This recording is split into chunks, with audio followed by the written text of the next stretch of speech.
Okay, hello Cloud Gurus and welcome to this lecture. In this lecture, we're going to look at identity access management and we're going to look at how we can use roles.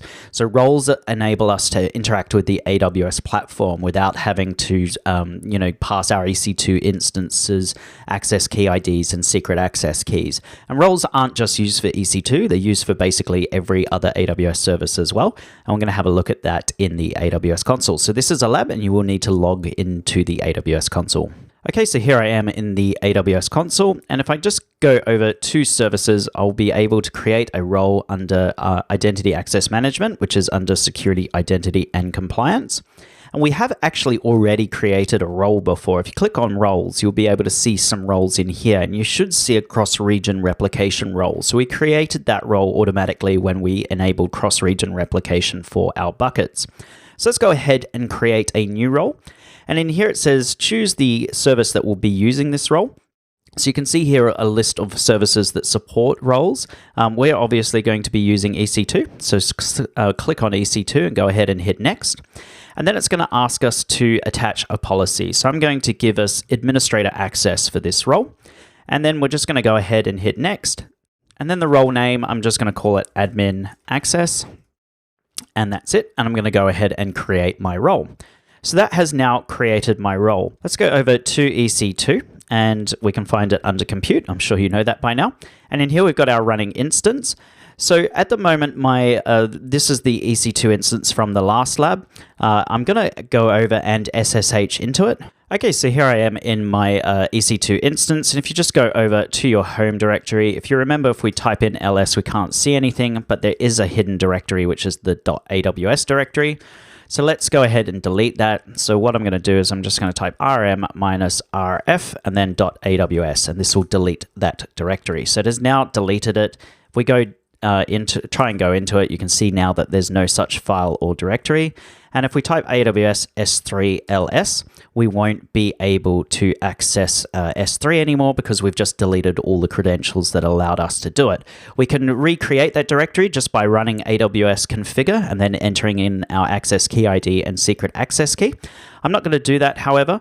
I'm just going to leave it, and what we're going to do now is we're going to go and attach a role to an EC2 instance. So I'm back in the AWS console. I'm going to click on my EC2 instance, and I'm going to go over to Actions, and I'm going to go to my instance settings, and in here you can see Attach Replace IAM Role. So let's go ahead and click on that, and we're going to give this role, we're going to attach our admin access role, and I'm going to go ahead and hit Apply, and then I'm going to go ahead and hit Closed.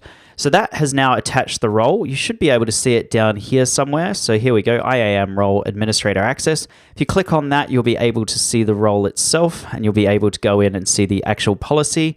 You can click on the JSON, and the policy is actually quite interesting because basically it's saying effect, allow, action, wildcards. So allow any action on any resource, and that is administrator access. So that will give you full access to the AWS platform. Let's go back over to our SSH terminal. So I'm back in my SSH terminal, and now if I type AWS S3 ls, we'll be able to see our S3 buckets. So there we go. We now have full administrator access to our AWS environment. But likewise, if we try and go to the AWS hidden directory, it's not there, and there's no credentials being stored on this EC2 instance now. So if this EC2 instance got hacked, hackers would still be able to run the AWS command line, they'd still be able to do stuff, but they wouldn't be able to take our access key ID or secret access key. So this would be their only port of entry into our AWS account. So let's go ahead and delete that EC2 instance. So I'm just going to go back to the dashboard, back to EC2, and then I'm going to go into my running instance and I'm going to terminate that instance. And there we go, that's terminated. So what are my exam tips? Well, roles are far more secure than storing your access key ID and secret access key on individual EC2 instances. Roles are much easier to manage. So imagine if you did lose your access key ID and secret access key, and you had a fleet of 1,000 EC2 instances that key was installed on. You'd have to go in and update the access key ID and secret access key on all those 1,000 EC2 instances. Whereas if you just had a role, you could actually just go in and change the role, and that change would take effect immediately. Roles can be assigned to EC2 instances after it's created, both using the console as well as the command line. fine.